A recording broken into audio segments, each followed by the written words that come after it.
Hello guys, this side निकी और आप देख रहे हैं अपना YouTube channel IQ students point.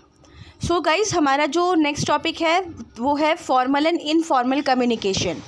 Formal and informal communication मतलब कम्युनिकेशन को टू पार्ट्स में डिवाइड किया गया depending on the circumstances and the persons one is interacting with. One chooses whether to communicate formally or informally.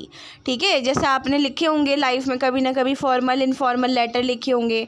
Formal हमारा वो official office purpose से, school का, head का, किसी का, इस तरीके से। इनफॉर्मल हमारे पेरेंट्स को, फ्रेंड्स को, या हमारा कोई नोन है, क्लोज है, उसको इनफॉर्मल टाइप की चीज़ें भेजी जाती हैं। इनफॉर्मल कम्युनिकेशन तो member of an organization communicate at a formal level, but that does not satisfy the human hunger for interaction and building interpersonal relationship. We all tend to communicate personally with some member or our organization beyond our professional obligations. मतलब ये कि अगर मैं sometimes professionally काम कर रही हूँ but वहाँ मेरी बॉन्डिंग बहुत अच्छी है, तो मेरी वहाँ पे इनफॉर्मल कन्वर्जेशन चल जाएगी, कम्युनिकेशन चल जाएगी कि यार इन लोगों से मेरी बॉन्डिंग अच्छी है। लेकिन वहीं मैं उन लोगों से कहीं और बात करूं, लाइक कोई और बैठे हैं, स्टूडेंट्स बैठे हैं या कोई और लोग आए हुए हैं, तो मैं उन लोगों से फिर फॉर्मली ही बात करूंगी, इनफॉर्मल नहीं करूंगी। Grapevine chain, Keith Davis ने 1980 में point out that there can be 4 possible configuration of grapevine. ठीक है, single stand chain, gossip chain, probability chain, cluster chain. ये बहुत इंपॉर्टेंट है, कीथ डेविस का इसका डायग्राम बनाना आपको बहुत ज़्यादा ज़रूरी है।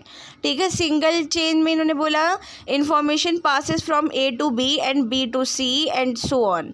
इन this case there is very little chance to verification of information. Gossip है कि A सेंड कर रहा है इन्फॉर्मेशन सभी ग्रुप में। प्रोबेबिलिटी है A सेंड कर रहा है randomly without specifically choose in a recipient of the message. ठीक है, क्लस्टर चेन होती है, A सेंड कर रहा है मैसेज B को, B C को, and each of them then convey it to a cluster of others. The sender is selective about the receiver when she or he send the message, and then the receiver takes up role of the sender and send it to multiple peoples. ठीक है, तो grep wine का miss use भी होता है कि मतलब information pass होती है, सर्कुलेट होती है, तो वो कुछ का कुछ। अब मैं आपको कुछ बता रही हूँ, मैंने जैसे कि मैंने मेरी मम्मी से बोला कि मम्मी मेरे फादर को ये चीज़ बता दो। मम्मी बताएंगी तो सही, लेकिन उनके वर्डिंग्स चेंज होंगे।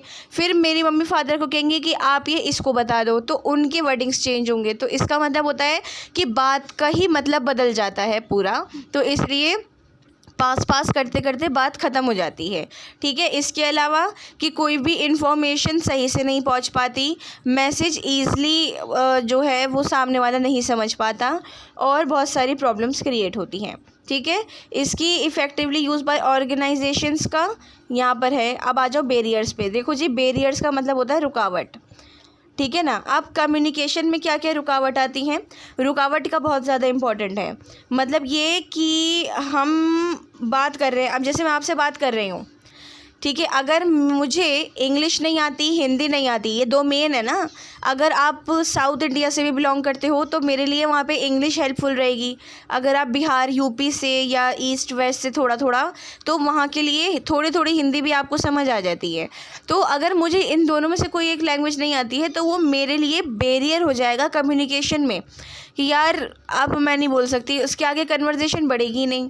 तो बैरियर होता है हमारी नॉलेज ना होना, इमोशंस ना होना, इन्फॉर्मेशन ना होना, या फिर हमारे पास किसी भी चीज़ को ऐसा नहीं है कि मतलब आपको मैंने बताना चाहा पर सिर्फ वही वाली बात है कि नॉलेज नहीं है, आइडिया नहीं है, थॉट्स नहीं है, एक्सप्रेशंस नहीं है, तो वो सब कुछ बैरियर होते हैं। ठीक है, ये बात आप याद रखिएगा, ये सब कुछ लैंग्वेज के बैरियर्स होते हैं। इसी के साथ इसमें ये भी बोला गया कि हाईली स्पेशलाइज्ड लैंग्वेजेस भी बैरियर में आ जाती हैं। एग्जाम्पल कि मैं आपसे नॉर्मल इंग्लिश में बात कर रही हूँ, आपको समझ आती है एडवांस, या फिर मैं एडवांस में बात कर रही हूँ, आपको नॉर्मल समझ आती है, बेसिक आती है, तो वो बैरियर ही तो हुआ ना, आपको मेरी बातें नहीं समझ आएगी वहाँ पे, ये वाली प्रॉब्लम है। ठीक है। Classification of barriers to communication 2 में करा गया है, चैनल में और सिमेंटिक में। चैनल वाले को कुछ कुछ चीज़ों में डिवाइड किया गया है कुछ पार्ट्स के अंदर, ठीक है। जैसे चैनल का डिफरेंस बिटवीन यहाँ पर ये रखा गया कि channel noise develop externally various the semantic noises internal to the message, ठीक है। ये वाली चीज़ बोली गई है। अब चैनल का यहाँ पर बोला गया when there is any unwanted interference और snag in the medium of communication process it is term as channel noise. For example, market place and illegible handwriting can be termed as channel noise as in both the cases of the factor that create communication is failure। Hello आवाज़ नहीं आ रही, चलो मैं market में हूँ, मैं free होके बात करती हूँ, ये करती हूँ, वो करती हूँ। तो उस वाली चीज़ पर ये सबसे पहला चैनल का एक कम्युनिकेशन बैरियर आ गया चैनल वाले में। दूसरा, bad hand writing, eligible hand writing. कब मैंने आपको पिछले मतलब ऐसे आप तो न्यू स्टूडेंट्स हो, पिछले स्टूडेंट्स को सबको बोला कि अपनी हैंड राइटिंग पे थोड़ा फोकस करना, नहीं आपको हालांकि मार्क्स तो नहीं कटेंगे, पर अगर टीचर को राइटिंग ही नहीं समझ आएगी तो वो आपको मार्क्स भी कितने ही दे देगा। तो वो चैनल नॉइस में मतलब कम्युनिकेशन में बैरियर हो जाता है, ठीक है। अब इन्होंने कुछ एग्जांपल्स दिए हैं चैनल नॉइस के, like physical noise in the channel. Physical noise बहुत ज़्यादा कि जी फिजिकल मैं बात कर रही हूँ आपसे और मेरे पीछे काम चल रहा है, कुछ है, तो नहीं हो पाया, नई बात हो पा रही सही से, मैं आपको नहीं बता पा रही हूँ। यूज़ ऑफ इनएप्रोप्रिएट मीडिया, कि भाई साहब बात करने का जो तरीका है, जो भी मीडिया मैं यूज़ कर रही हूँ, फ़ोन, व्हाट्सएप, टेलीग्राम, जो भी, तो उस पर भी डिपेंड करता है कि कहाँ पे किस पे कैसी आवाज़ जा रही है, कट रही है, नहीं है, वो है। मल्टीपल ट्रांसफ़र स्टेशंस, ठीक है, कि मल्टीपल ट्रांसफ़र स्टेशंस जो होते हैं उनसे भी बहुत ज़्यादा प्रॉब्लम क्रिएट होती है। इन्फॉर्मेशन ओवरलोड से भी बहुत ज़्यादा प्रॉब्लम होती है। फियर ऑफ सुपीरियर से, नेगेटिव प्रीसपोजिशंस, कम्युनिकेशन सिलेक्टिविटी, ओके। और लास्ट है पुअर लिसनिंग। कभी कभी ऐसा भी होता है कि किसी को हम सामने वाले को नहीं सुन पाते, तो ऐसा हो जाता है, ठीक है। अब आ जाओ सिमेंटिक नॉइस पे। सिमेंटिक नॉइस डिफाइन करती है ऐसे बैरियर को जो with in a message he generate होता है। जैसे ऐसी लैंग्वेज जो कि हमें नहीं समझ आई, डायरेक्टली हमें नहीं समझ आ रही है, बोलने में कोई प्रॉब्लम क्रिएट हो रही है, या फिर बहुत सारी चीज़ें, ठीक है। मतलब कुछ वर्डिंग्स वगैरह भी होते हैं। जैसे एग्जांपल इन्होंने दिया था, बार्क इज़ स्ट्रॉन्ग, मतलब इसके दो जा रहे हैं, एक डॉग की बार्क जा रही है, दूसरी बार्क जा रहा है बार्क ऑफ ट्री। तो द बार्क इज़ स्ट्रॉन्ग। अब वो बार्क इज़ स्ट्रॉन्ग बार्क किस पे, तो वो एक मिसअंडरस्टैंडिंग हो जाती है कि यार ये बार्क किसको बोल रहा है। तो कुछ वर्डिंग सेम होते हैं, प्रोनाउंसिएशन सेम होती हैं, तो उसको बोलना समझना थोड़ा सा मुश्किल हो जाता है, ठीक है। इसके भी एग्जांपल्स दिए हैं। लिमिटेड वोकैबुलरी, लिमिटेड वोकैबुलरी आपके पास होनी चाहिए, ये नहीं ज़रूरत से ज़्यादा पढ़ाई भी इंसान को पागल कर देती है, ये बात हकीकत है। तो आपके पास कम से कम इतनी वोकैबुलरी तो होनी चाहिए कि आप किसी चीज़ को डिफ़ाइन कर पाओ, कुछ चीज़ को अच्छे से बता पाओ कि हाँ अगर आप इसकी जगह ये वर्ड यूज़ कर रहे हो, इसकी जगह वो वर्ड, तो वर्डिंग को चेंज करके भी ना सामने वाला आपकी बात को समझ पाए। Incompatibility between verbal and non verbal language, ठीक है। वर्बल और नॉन वर्बल लैंग्वेज में भी सिमेंटिक नॉइज़ बहुत ज़्यादा डिपेंड करती है कि भाई साहब बॉडी लैंग्वेज है, कभी कभी नहीं समझ आया, कभी कभी कोई और बात है, नहीं समझ आया। Varied perception due to different background such as culture, ठीक है। अब कल्चर का भी कि भाई साहब हम तो बोल रहे हैं नॉर्मली, मैं जैसे आपसे पंजाबी में बात कर रही हूँ, मेरा कल्चर, मेरी बैकग्राउंड या मेरी मदर लैंग्वेज, मदर टंग मेरी पंजाबी है, तो मेरी मदर टंग जो पंजाबी है ना वो आप लोगों को नहीं समझ आ रही है। जैसे अब मैं एग्जांपल आपको बोलूँ, काफ़ी सारे स्टूडेंट्स हरियाणा से बिलोंग करते हैं या साउथ से बिलोंग करते हैं, तो साउथ वाले तो ज़्यादातर इंग्लिश में ही बात करते हैं क्योंकि उनकी मदर टंग वो मुझे नहीं समझ आती।